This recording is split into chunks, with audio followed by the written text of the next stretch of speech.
Now, a lot of times when I get on here, I generally talk about my abuse and my survival and all those sorts of things, but I haven't really delved into my survival, so this is going to be a video on that. When you're a survivor of abuse, there's a detachment, I used to call it, but now it's known as disassociation. And I'm able to disassociate myself mentally and emotionally from situations that I feel like I'm that little girl in the room. So things that normal people would be emotionally or mentally or physically attached to, we can disassociate because when we get into that situation where we feel like we're back in that room again, we can pull ourselves out of it really quickly and go into a new space in our head. And when I was younger, I didn't really have a childhood because I was a mum quite young, and then I was abandoned by my partner, so I really didn't have much time to deal with my trauma, so most of it was during being a parent, and that was pretty hard because I was trying to be the best mum I could be, dealing with what I had to deal with, but also trying to be a person and growing and nurturing new ways to develop skills to get through what I was going through mentally, emotionally and internally, and it was really hard. So I never did any type of drug, I think because I always wanted a way back from my situations, and I knew I was level-headed, like I would always work. I would just, probably just work way too much. But then there was those times where I was a mum and I was a boss and I was a hairdresser and I had to be everybody's person, and I had no time for me. So sometimes on the weekends I would drink, and honestly I wasn't even good at drinking. I would just drink a few drinks and then I'd be drunk. And when I initially first started to drink, I was like, wow, this feels really cool. I'm detaching from that little girl in the room and I'm feeling like I can just be free.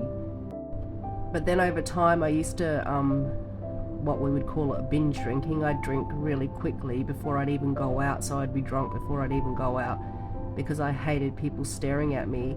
I hated the fact that I was born pretty, sort of, whatever you want to call it. People would look at me and stare at me and talk to me, and I couldn't fathom that without alcohol.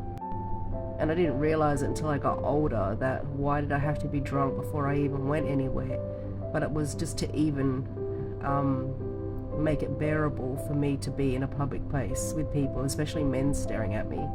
And until I met my husband, I didn't really have an emotional attachment to men because I hated them, I disliked them. I had no respect for them. And it took me a couple of marriages to realize that what love was and what marriage was and what emotionally being involved with a man would look like. But when I did drink, I would call it binge drinking, and most times I would drink to get to a point where I would just pass out and hopefully somebody could hurt me or take my life because I didn't want to be here.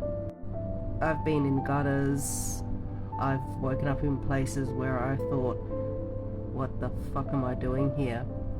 And I actually, normally people would be like, oh my god, what happened to me? And I really didn't care. And my husband would literally be like, I'm always worried about you when you go out because you get that horrors that something's going to happen to you. And then I would say to him, well, why would I care? Because I was already abused at 7 years old, so no one can do anything to me that they haven't done before. And when I was on these rampages, I didn't think about myself. I just wanted to hurt my body with alcohol and actually I didn't even want to wake up. But when I come to the realization that what I was doing was not good for me and my mental health was going up and down all the time, coming off these modes where I was drinking, and only with the recent diagnosis of bipolar did I realize that I was manic and plus post-traumatic. I look at my children and my kids, my family, and my mum once said to me, I'm worried for you, like I'm worried that something's going to happen to you. And still I can't attach the two things together, like people worrying about me and me worrying about myself, because I actually didn't really care. And it wasn't until I stopped really drinking about a year ago that I woke up and went, dude, why would I want to put that burden on someone else to find me, or a phone call to my mum or to my two younger children and go, what happened to my mum?